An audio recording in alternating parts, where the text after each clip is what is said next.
to Hello, everyone, and welcome to Righting Wrongs.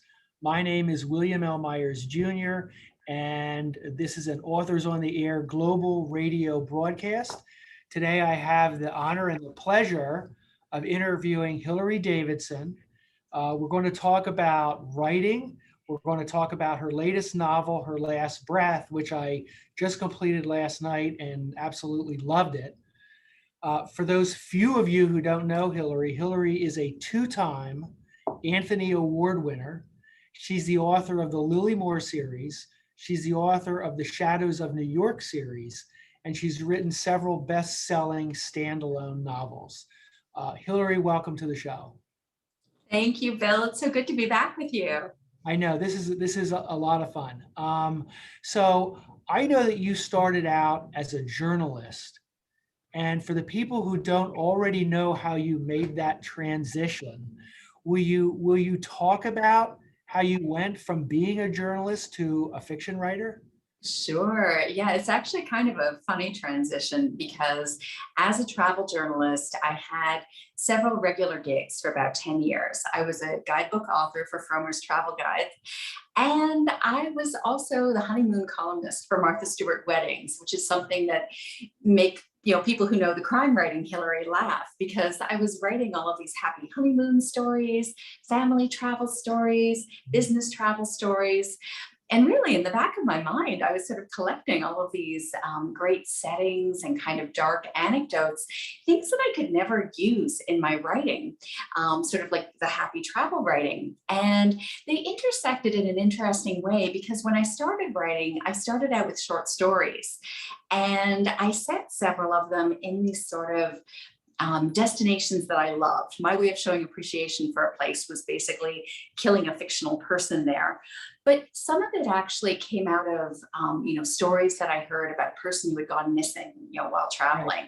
And you never know whether, did they deliberately go missing? Did they choose to do that? Did something happen to them?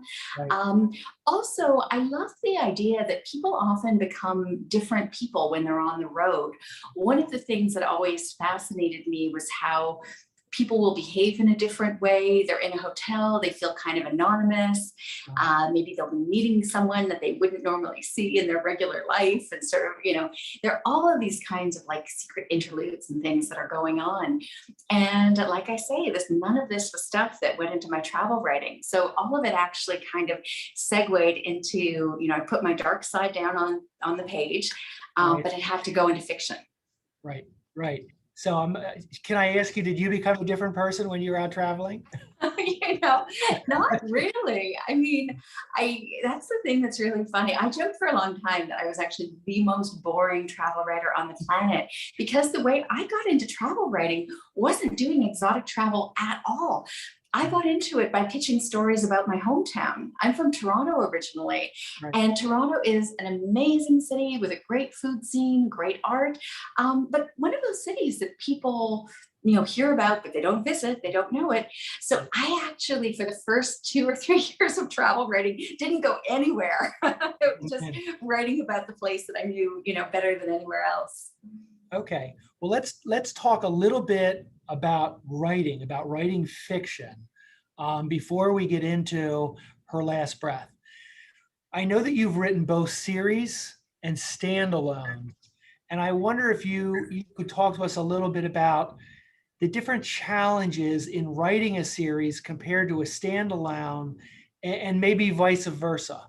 What are your limitations? What are you more free with in one compared to the other? Right. That's such a great question because they both have like amazing virtues and downsides, and they're polar opposites. Because having written 2 different series, I will say there is nothing better as a seat of the pants writer, which I am, to sit down and write a book where you already know your main characters, because that gives you a really solid base to build on. At the same time, it also limits you because you're not free to do whatever you want to those characters. When you're writing a series, I always feel like you have a kind of like a contract with the reader where it would be horrifically unfair to sort of, oh, turn the story around and pretend Lily Moore is the murderer at the end of the book, or, to act as if Sharon Sterling in the Shadows of New York series was actually behind a crime. Like you have to play fair with the reader. And so when you're entering that world of the series, it means you really have to embrace the rules of the world that you've created. And with a standalone, it is like taking a step on a tightrope, no net under you. You are out there not knowing what's going on, at least me, because like I say, I don't have time. You don't know what's going to happen. And as a writer, I don't even know who to trust. When I'm writing a standalone, I'm discovering these characters. And usually I have a pretty strong sense of the scenario at the beginning of the book and sort of what brings you into the story. But after that, it's like everything is up for grabs. So there's that kind of wonderful security of the series versus the bold unknown of the standalone is maybe the best way I could quantify it. So let me talk to you about one of the things you just said, which I found very interesting. You said you're a seat of the pants writer, and as you're writing, you're discovering the characters. So how much in a standalone, how much do you know about, say, the 2 or 3 major characters when you first start writing compared to how much you know about them when the story's over? Wow, it's a world of difference. I would describe it like meeting a coworker that you know you are going to spend a lot of time with. You know some things about them. You know certain things about their skill set because they wouldn't be there if they didn't have a certain skill set in the first place. And you maybe know why they're embarking on this. So with Her Last Breath, Deirdre, who's the main point of view character, you know at the very beginning of the book that her sister's died. She's at her sister's funeral. And one thing you can take to the bank is that she is genuinely grieving for her sister, even though she is estranged from the rest of her family. But beyond that, beyond the kind of opening scenario, I find a lot of the time it is a get to know you process that can be surprising to me. I think I know a lot of outliners, and I'm always jealous, of them because I wish I could outline. I am a failed outliner. I have tried. But the virtue of sort of the seat of the pants writing is that I think if your character does things that surprises you, the writer, they are definitely going to be surprising to the reader. So as a result, my first drafts, I own this. They are disasters. They are messy. I don't care because no one is going to see them. The first draft is me getting to know my main characters, getting to understand who they are, what they do, how they react, how they interact. And then in draft 2, I can go back and make it all make sense. But the first draft is like a very steep learning curve. Yeah. So let me do this. Since you mentioned Her Last Breath, I am going to switch to that is my background as well. And like I said, I finished the book last night, love the book, love the setup. And I mean, the very first chapter ends with the dramatic note that Deirdre, the protagonist, gets as a text from her dead sister. Can I just read that? Absolutely. Yeah, please do. I love it. That's great. So this is her dead sister, Caroline, has set up so that in case she died, Deirdre would get this message. And the message includes, if you're reading this, I'm already dead. No matter what it looks like, my death won't be an accident. Theo, that's Caroline's husband, killed his first wife and got away with it. Bring him to justice, no matter what you have to do. I love that because you know that Deirdre is now, she sets out on a mission. She wants to figure out what the hell happened. Was Caroline actually murdered, or was it just, a heart condition, which some people think? What was Theo's involvement? And she goes out and plays detective. And I really like that part of it. And the other thing I want to mention here is part one. You have the book divided into three parts, and part one starts out with a quote from Machiavelli: "Everyone sees what you appear to be. Few really know what you are." And as the book unfolds, we see that that is true of all the characters. How much of that is a function, the difference between what they appear to be and what they really are? How much of that is a function of you getting to know them as the book unfolds? And how much of that is Hilary saying, okay, I'm going to have this character, they're going to look like this, but be like that? Oh, it's so organic. I mean, in terms of um, how it's structured, it's funny because as the writer, I know what these characters are like on the outside. I sort of I have a very strong sense of how they present, how they look, how they talk, but not necessarily what motivates all of them. I mean, Deirdre would be the exception in that I 100% knew when I started writing that her grief for her sister was genuine. And as you said, that getting that message from her sister would motivate her to get justice. It would also make her kind of angry at her sister because she wants to get justice for her, but at the same time, Deirdre's wondering, what were you doing married to a man who had killed his first wife and gotten away with it? Like, how is this the first time I'm hearing about this now that you're gone? So there is some anger that's mixed up in there too. But definitely, I guess because when I'm meeting the characters, writing about them, getting to know them, I'm kind of getting under their skin, or maybe to some extent inhabiting their skin. And so I become really aware of how much of a divide there is in terms of how they present themselves and who they really are. And Caroline's husband, Theo, certainly fits that to a T. He's from a very wealthy family. He's a handsome man, dresses well. Though you'd certainly have some questions if you met him. He has lots of scars on him, and he's chosen to distance himself from his family business. He's not as estranged as Deirdre is from her family, but definitely get the sense of a troubled sort of past there. But he comes across as a very successful, erudite, charming man. And the reality under the surface is you have someone who self-harms to cope with their emotional turmoil. So I didn't know that about him when I started writing. That was something that I realized pretty quickly, I guess, once I started writing from this point of view. But yeah, it's a lot of it is like, wow, there's such a difference between how someone presents and what's really going on in their life. And maybe the worse the life is behind the scenes, the more they need to Right. change their self-presentation. Yeah, one of the things, I mean, one of the most wow moments for me was when Theo, his wife is dead, he's grieving, and he puts his hand over a candle and lets the flesh burn. At that point, I'm like, whoa, this guy ain't what I think he is. There's a whole lot going on with him. And you are very good at layering what's going on.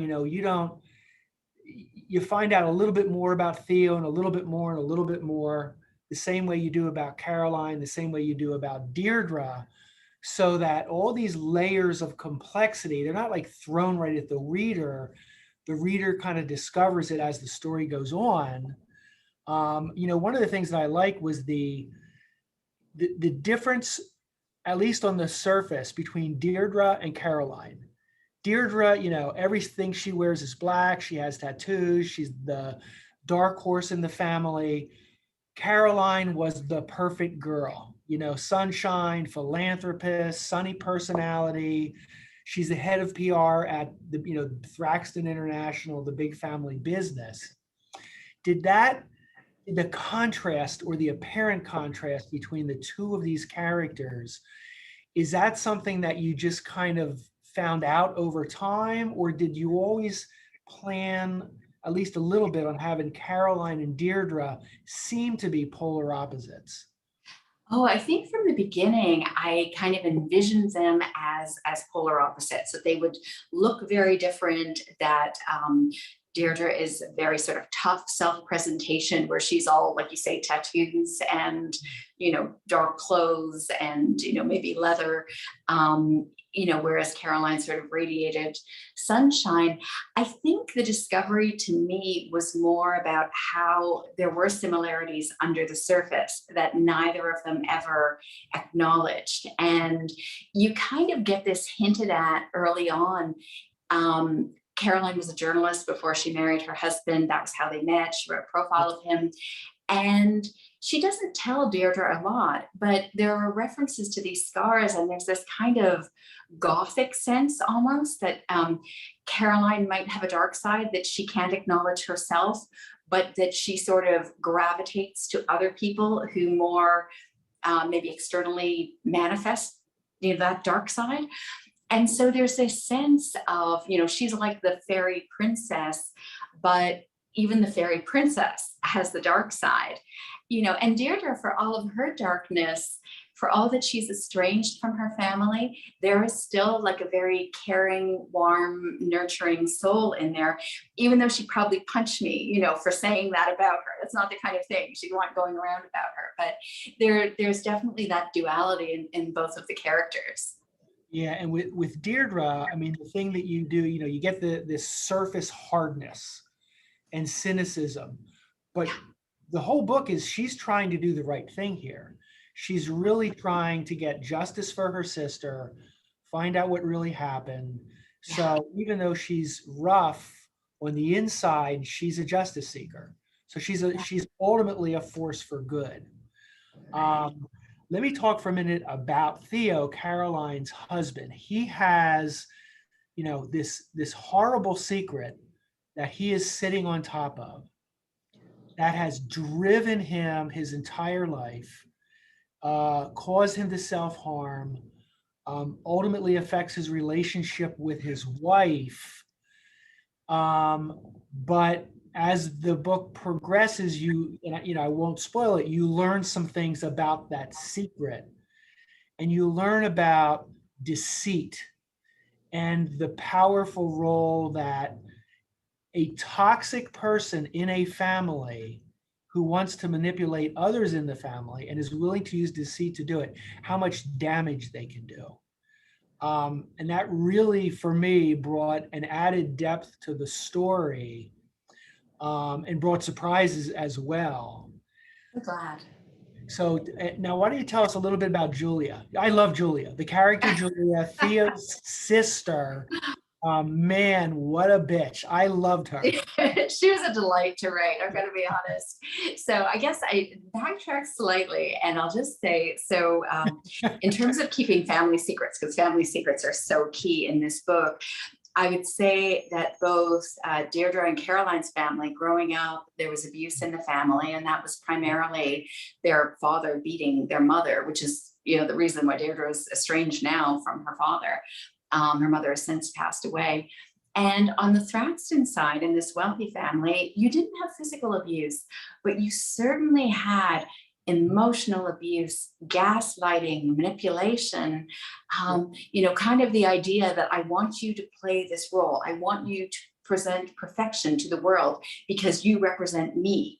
And this sort of demand that you make yourself into this character because, that's how your family wants you to be. It ultimately creates, so much misery and so much pain. So, in terms of Juliet, I thought of her, she is just a terror. Like when you meet her, she is vicious, Oh, at yes, first. the thing she says. Oh my God. Like Caroline's line about her was that, Juliet's joy in life is firing people, which is absolutely true. She throws her weight around. She's really like a dragon, and she's compared to sort of these mythical beasts throughout the book. But at the same time, you get to the point, I think, in the book where you understand what has shaped her. I mean, Juliet did not have a happy upbringing that she somehow turned against. This is someone who has been undercut by her family, She really hates her brother, partly because their father has set the two of them up against each other. Juliet is terrific at running the business. She's really smart, and her father won't let her do it because she's a girl.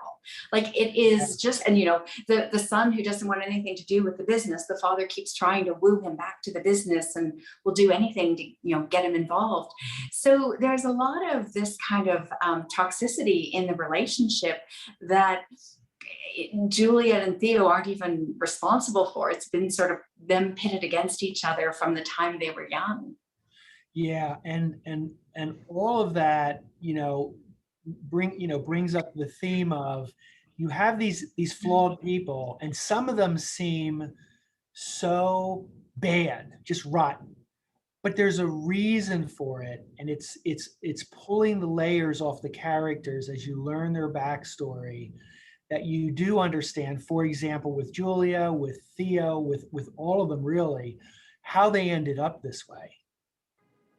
That was really important to me because, part of the reason I wrote this book, there were a few situations in the last few years where friends' relationships, long-term relationships, broke up. And I heard such stories about, a lot of it was emotional abuse, a lot of it was, really awful things behind the scenes. And my initial reaction to that was to be so angry at the people who would do that, so angry that, anyone would ever, lash out at people closest to them like that. But after a while, I guess I gained a certain perspective on it, and I started thinking about cycles of abuse and how the people doing this did not have healthy environments growing up either. And it's not an excuse. And I try to be really careful not to excuse the bad behavior. So, partway through the book, Deirdre is forced to speak with her father again for the first time in years. The fact that he beat their mother, or her mother, totally fractured their relationship. And the relationship is not repaired. But part of me was thinking, well, what do you do about abusers? Right. You can't exile them all from society. You can't stop interacting with them. If a person is willing to own up to their past abuse, to realize they were wrong, to realize that they needed to change, then, how open can we be to having relationships then and to moving forward? So, and that's not to say that everyone is redeemable, but I'd like to think that even, some of the worst characters in the book, some of the most toxic, that there is a way to move forward for them, and that there's sort of, when you get to this place of understanding, that, it becomes acceptance, I guess, and understanding, it becomes possible. Yeah, and I know, the sense that I got with Deirdre and her father, they have to spend time together. They're now pursuing a joint goal. It's going to be very hard. Deirdre's not going to, like, oh, daddy, I love you. And he's not going to, oh, Deirdre. I got the sense they will move forward, but it's going to be very hard.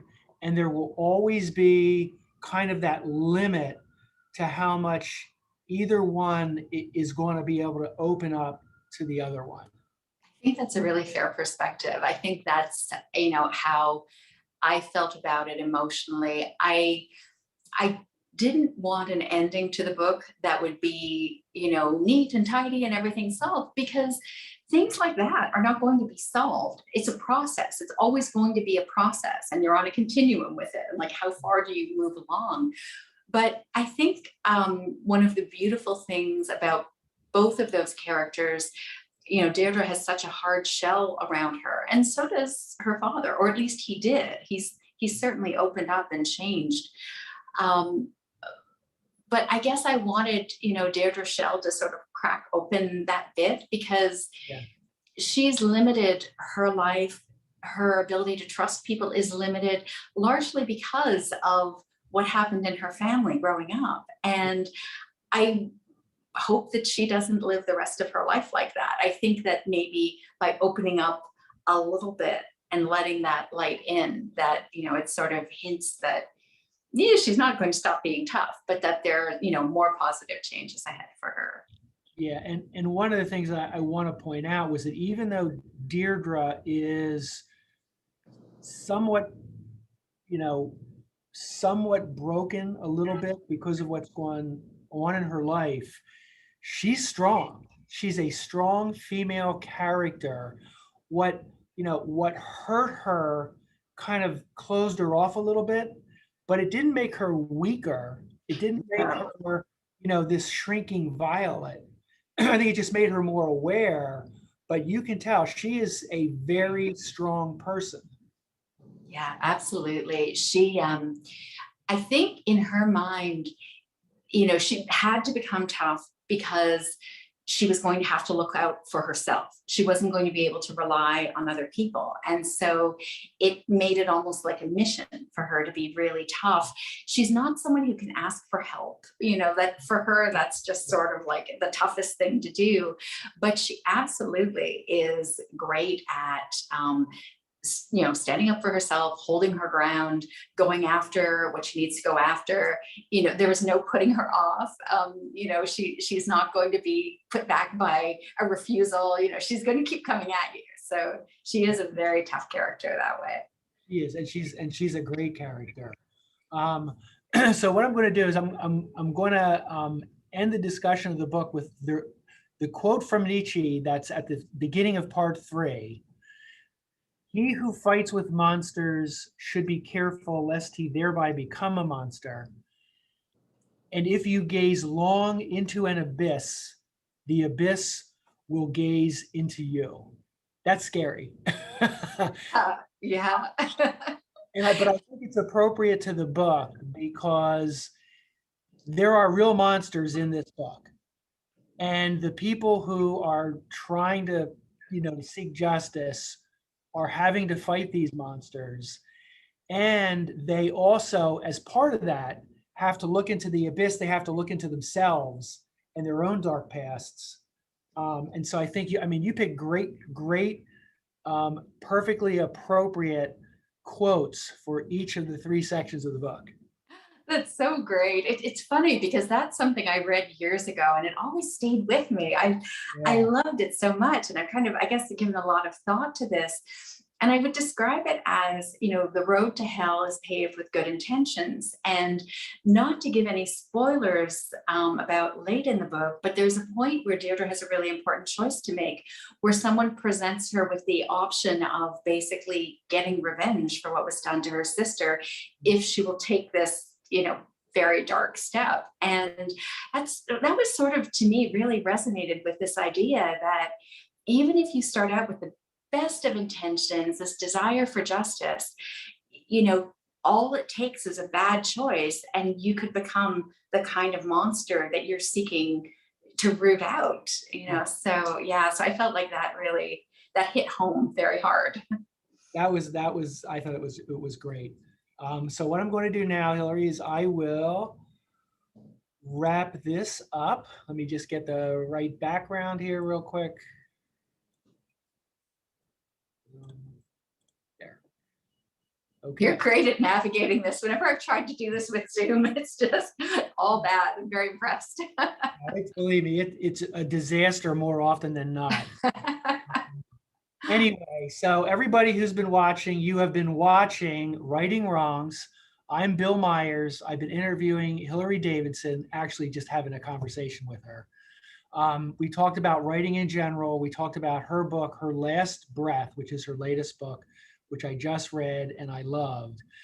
Hilary, do you want to take a minute and give people your social media credentials, where they can find you, where they can find your books? Sure. Yeah, that would be great. So you can find me online at hilarydavidson.com, just my name.com.